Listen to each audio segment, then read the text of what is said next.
That's a disgusting sound. What's going on, everyone? Today I'm going to walk you through how to make a sound, but I'm going to go a lot slower, and I'm going to tell you why I'm doing what I'm doing and how I think it's going to contribute to the overall sound. I'm not a textbook person. I couldn't say a flanger does blah, blah, blah, blah, blah. I just know what a flanger sounds like. I'm very practical, but I will tell you what I can about what I'm doing, all right? I know this knob does this. DD, what does this button do? That's me, all right? So let's begin here. So first thing we're going to do is throw the phase and random to 0. Because every time you hit the note, if your random is set to something different, when you get to a really good sound, it can sound different. Let's go to one of my sounds here, and let's just go to Buzz Lightman. If the random is up, you see it starts to sound different. Perfect example. You listen very closely.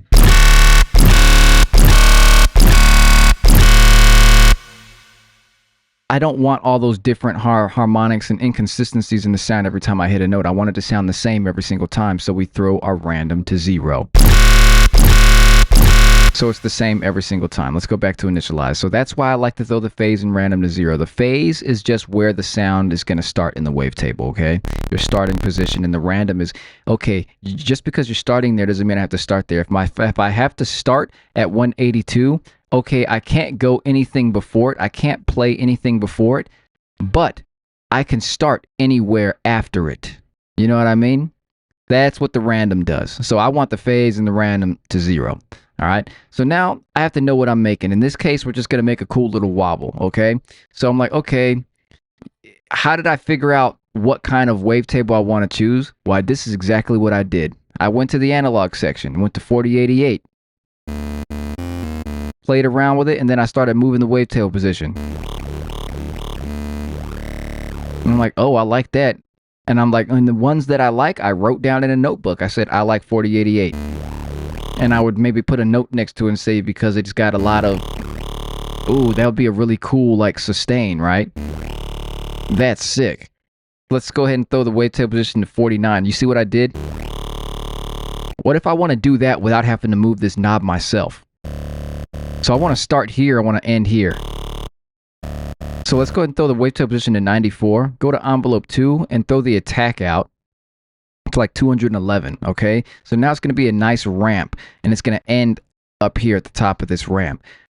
I'm going to throw envelope 2 onto the wavetable position so we can modulate to the position that we had. Now, if we adjust it, that's what we're doing. Now it's automated. 61% for the outer dial. You see how it goes up? If the attack is farther out, it takes too long, but I want it to have a little bit of a wah wah. If the attack is 0, it just sounds eh. But when you throw that attack out, it sounds a little bit more professional. It's got a nice little start to it. Cool. Now do the same thing with Oscillator B. And this is, you know, like, okay, go to the next one. What does this sound like? Go to the next wavetable. And then you play around with it and you do the same thing. And you do that for every single wavetable, and eventually you're going to find ones you're going to know how to mix and match because you know exactly what every single one sounds like.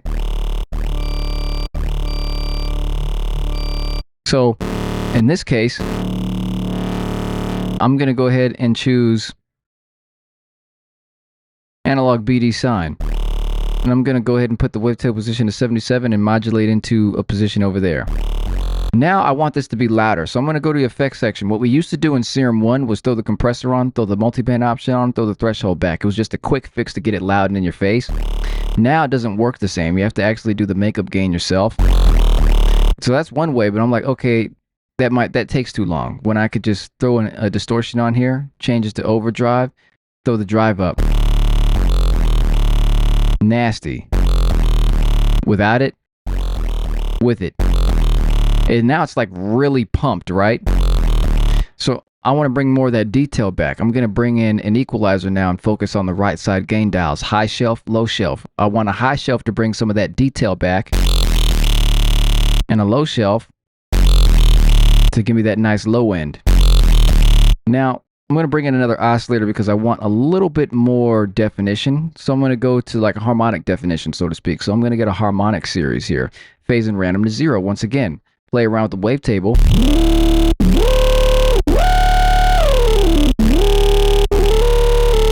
Right there. So I want to modulate into that. I'm going to go envelope 2.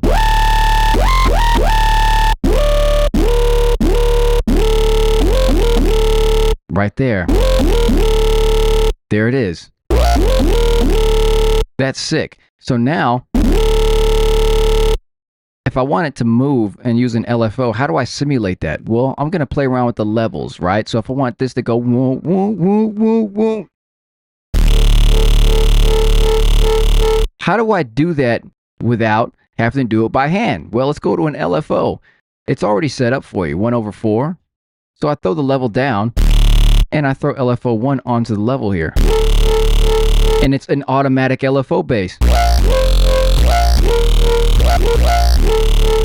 There it is. Now, everything after this is just going to become, so to speak, creative, right? Now you're just kind of adding the spice to the sound. The foundation of it is set. Now it's just, how do we take it to that next level? This is a cool sound, but it's not exactly like, okay. So now we just kind of play around. So I'm going to play around and I'll tell you what I'm doing. So after I'm done, okay? So let me just, let's just see what happens.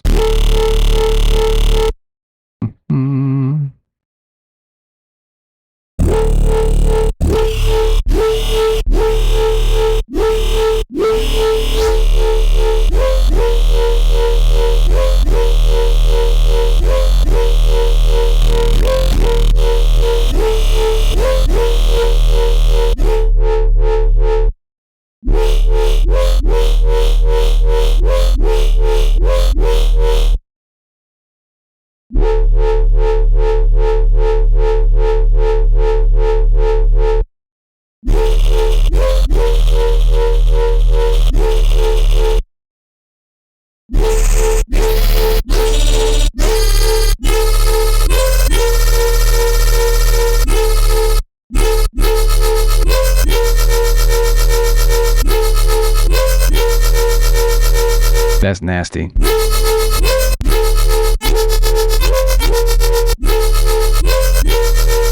That's nasty.